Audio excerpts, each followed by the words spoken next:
World War One, at its core, we could talk about tactics, and we could talk about strategy, and we could talk about alliances, and we could talk about the assassination of Archduke Ferdinand, which was the reason to go to war. But what the core of it was, what do you think the core of why we had the Great War?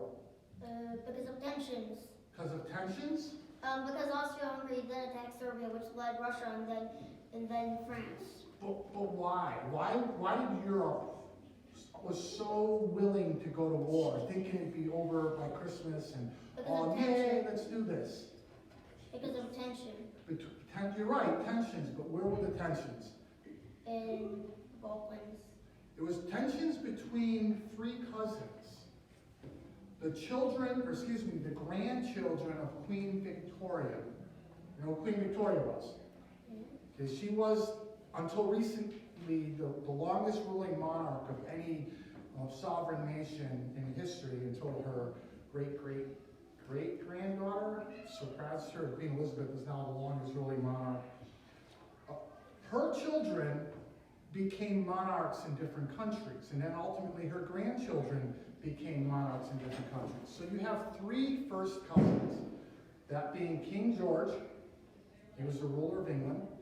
You had Wilhelm II, Germany, and you had Nicholas II, Russia. Okay, not only were they all first cousins, think about it from this perspective. Until his death during the Russian Revolution. Yeah. Wilhelm's sister was also Tsar Nicholas's wife. Think about you. Okay. And it was in an age of, they all looked at Queen Victoria and the English Empire as something that they wanted, because they were all direct descendants of Queen Victoria. Wilhelm grew up in England. Now Wilhelm, this hand was kind of deformed, so he was picked on by his other two cousins. But when he grew up, he would see these beautiful ships coming into England.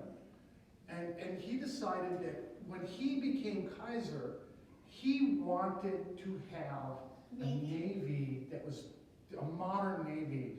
Better than the British ones. Better than the British ones. You're pretty smart for a young little guy. So that's why there was the Bismarck, the guy that united Germany. No, you've jumped way forward. Your Bismarck was World War II. Okay, so what he didn't understand was, in the Imperial Age, what was the senior military force? We're already talking about it. The Navy. The Navy is how you projected power. The Navy, a strong Navy, is how you secured your sea lines. It's how you made sure goods and services move fluidly amongst your empire. It was basically the backbone to everything if you're going to be an imperial nation. Especially if you're going to be an imperial nation, it's an island in the middle of the North Atlantic Sea. Okay, so England early on had a law that said that it had to maintain a navy 2.5 times larger than the next two countries' total number of imperial capital ships. Now, when this law wasn't enacted, if you needed to take merchant sailing ships, wood-haul ships, you could knock some holes in and put some cannons on them, and bam, you have like a light frigate or a sloop or some kind of a warship. But in the age of the modern technology, when you're talking about, not battleships, they call them dreadnoughts, massive steel-hauled ships. Can you take a commercial passenger ship and make it a warship? No. No. Can you take any type of commercial ship and make it a warship? Possibly if it's like a steel or something. Yeah, but most likely you probably can't, because it's going to be too small. So what Wilhelm started was an arms race.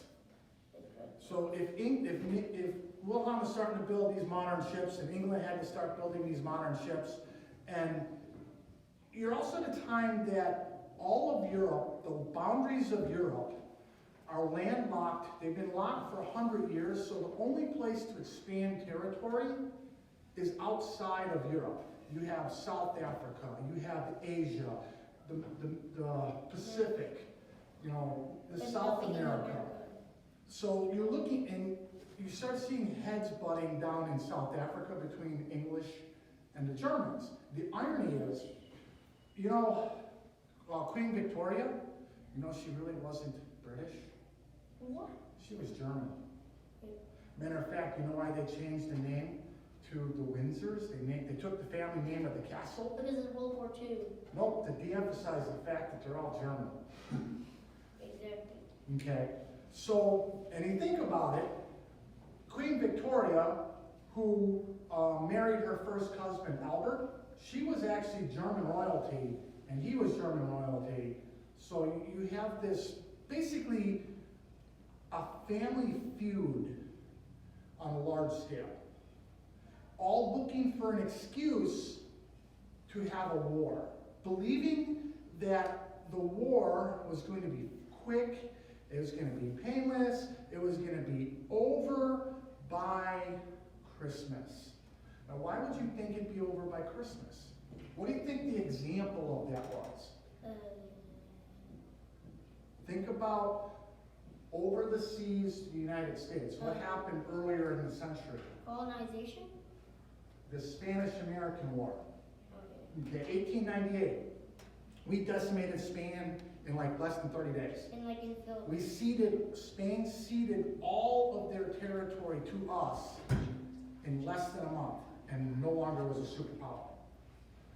And then it went until 1902, 1903, not because of Spain, because of the Natives. the Cubans and the Puerto Ricans and the Guamanians and the Filipinos. You ever the Filipino insurrection, Cuban, you know, the Rough Riders, San Juan Hill. Okay. Cuba and the Philippines managed to get their independence. The rest of the Spanish territories ended up falling into becoming United States territories, and a couple of them, like Hawaii, eventually became states. But because it happened so quick, they just assumed that modern technology would make it a quick war. So when Archduke Ferdinand was assassinated, and the first two countries went, everyone wanted to go. Boom, overnight, it's global war. Okay. What Germany's realized was, under East, they have Russia. And under West, they have France, which was now good friends with England, even though they fought many wars for hundreds of years against each other. But now they're getting along quite well. Ironically. Ironically, they are. Yeah. So Germany realized that unless it wanted its country decimated, even though they didn't declare war first, they had to attack first. Now, why was Germany able to mobilize and attack quicker than the other nations? Morale and blitzkrieg. History. Germany wasn't a country until 1870. Germany was made up a lot of different Germanic states. And then in Prussia and Austria. You had Prussia, Austria, Hungary. You had different smaller little kingdoms. And Frederick the Great managed to unify all of Germany into one country. But for hundreds of years, they were fighting amongst themselves, expand their little kingdoms here and there. They were German people, but they weren't one people. Until Bismarck. And realistically, they didn't see themselves as one people until closer to World War I. Matter of fact, when the Germans unified, they would wear little spiked helmets. The world's militaries adopt the style of the dominant force. So by the 1870s, 1880s, the United States was wearing spiked helmets, the British were wearing spiked, it was the cool thing to have a big old spike on your helmet so you could see you coming, Then if somebody tries to land on you, then they got out. So what they didn't understand was the age of linear tactics had ended. We'll talk about more of this when we talk about tactics. This guy called Karl von Clausewitz, he was a Prussian officer during the Reunification. nope, the Napoleonic Wars. Yeah. So, and what his theory was that a nation on the defense most likely will win. Now, you know why the Europeans dismissed his theories? Because he died by the time the last book was published, his wife finished it. So it couldn't have been right because a woman wrote it, right? If you look at the battles of like the American Civil War, the early battles, whoever's on the defense wins. Matter of fact, today, who's on the defense in Ukraine? Who seems to be winning? Russia. So there's some truth to having home field advantage. However, with modern technology, if you have two armies come across and they're shooting at each other, what's going to happen? They're both going to be decimated. Next thing you know, you have trench warfare. Yeah. Okay. So by the end of it all, 1914, did it happen? Was the war over? No, it was just beginning.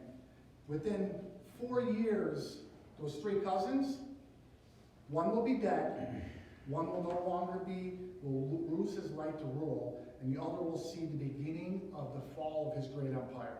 Matter of fact, within 25 years, his empire will be gone.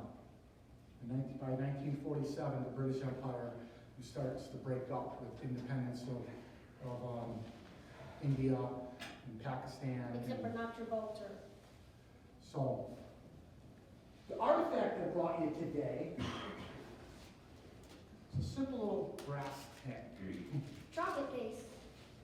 Kind of. Just watch. This little brass tin doesn't look like much, does it? Brass is probably today isn't important, isn't an expensive metal. At the height of war, what's brass used for? Bullets, artillery shells, a lot of parts of rifles, the buckles on equipment. Was brass very expensive at that point? Yes. Okay, because the war was supposed to be over by 1914, Princess Mary had this commission, had a designer design the artwork on it with her bust, and had these filled and made for every single British soldier of the Commonwealth. If you were a Turkish soldier, the contents would be different than if you were a regular infantry soldier, or if you were maybe a civilian nurse, yours would be different.